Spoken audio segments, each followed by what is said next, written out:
आज भर जो चल रहा मामला इसको लेकर क्या कहेंगे पॉलिटिक्स पे? क्या कहेंगे? पीएम सीएम राज्यपाल, इन पीएम सीएम राज्यपाल मंत्री और कई उप मंत्री, गृह मंत्री और बिजली मंत्री, तमाम मंत्री हैं। अच्छा, बिजली मंत्री से पूछो, पूरा प्रदेश अंधेरे में है। कश्मीर में आतंकवाद, अरे सुनिए, बिजली का पूरा प्रदेश अंधेरे में है। और मैं आपको बता के जा रहा हूँ, क्योंकि ये चुनाव इन्होंने गर्मी में कराया। गर्मी में प्रेस को परेशान किया, हमें किया, जनता को किया।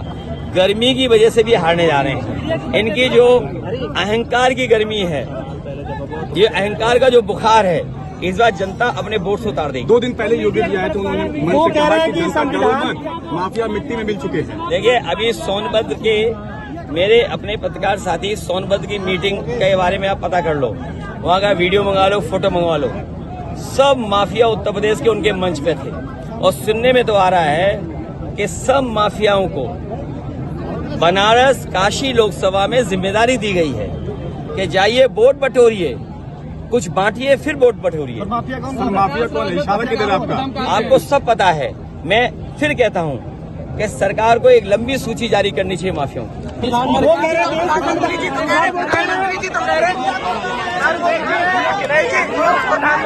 कह रहे हैं कि माफियाओं का क्षेत्र बना दिया था। प्रधानमंत्री जी तो कह रहे हैं, देखिए वो जवाब दे।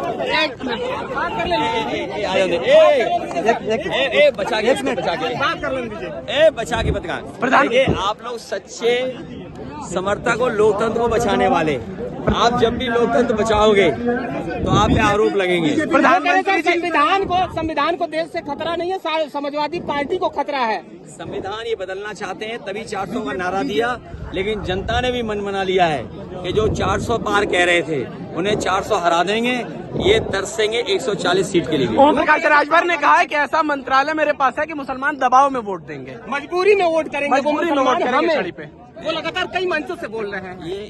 ये जो है ना, इन्हें पेंशन की जरूरत है जी, इनको पेंशन की जरूरत है।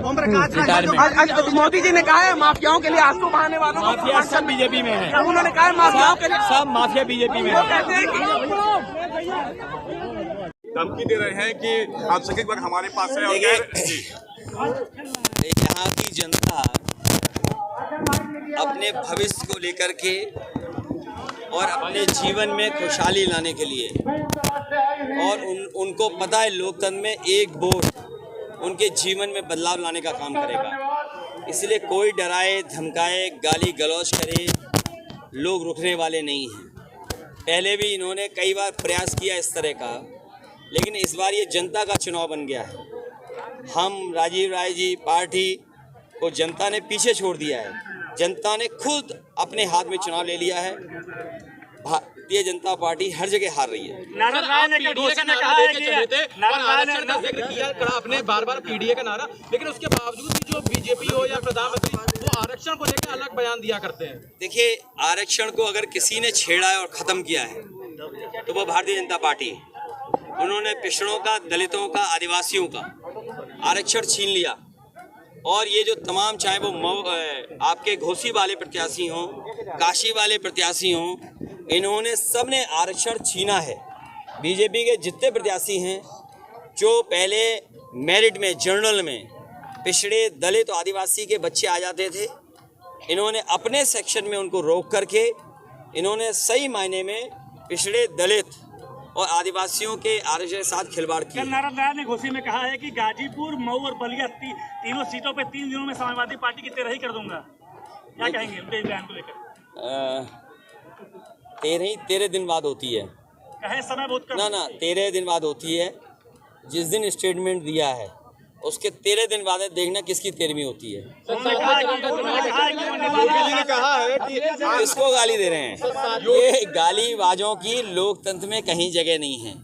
जनता अपना वोट अपने विवेक से, अपनी समझ से डालेगा। और ये गालीबाज लोग, ये दल बदलू लोग, स्वार्थी लोग, धोखेबाज लोग, इनका कोई चरित्र नहीं है। इनका चरित्र केवल स्वार्थ है। और कभी आपके साथ, फिर हमारे साथ, फिर उनके साथ, फिर उनके साथ भी नहीं। मैं आपसे कह रहा हूँ, इंडिया गठबंधन की सरकार बनेगी, आप देखोगे सबसे पहले कौन भागेगा? कौन भागेगा? आप लोग लेंगे ओम प्रकाश राजभर को? नहीं, हम तो नहीं लेंगे, लेकिन वो प्रयास तो करेंगे भागने का। ये स्वार्थी लोग हैं। इस बार जनता ने मन बना लिया है कैसे कोई भी स्वार्थी लोगों को मौका नहीं मिलने जा रहा। योगी जी कह रहे हैं कि आरक्षण इंडिया गठबंधन समाप्त करने वाला है और धर्म के आधार पे मुस्लिमों को देगा। मैं अपने समझदार पत्रकार साथियों से कहूंगा कि जो अब आरक्षण व्यवस्था है, जो बीजेपी की सरकार में आरक्षण व्यवस्था लागू हुई है, उसमें पिछड़े दलित आदिवासियों का आरक्षण उन्होंने छीना है। और जो 50% स्लॉट है जिसमें अगड़े EWS हैं, तो अगर हम EWS को निकाल दें तो जो 40% का ब्लॉक है उसमें धर्म है। तो आप सोचिए अगर 40% जो ऊपर वाला आरक्षण है, अगर पहले वाली आरक्षण व्यवस्था होती तो इसमें पिछड़े दलित और आदिवासियों के बच्चे भी आते, उनको अपनी सीमा में रोक दिया है। तो आप बताइए धर्म के आधार पर आरक्षण किसने किसको ज़्यादा दिया है?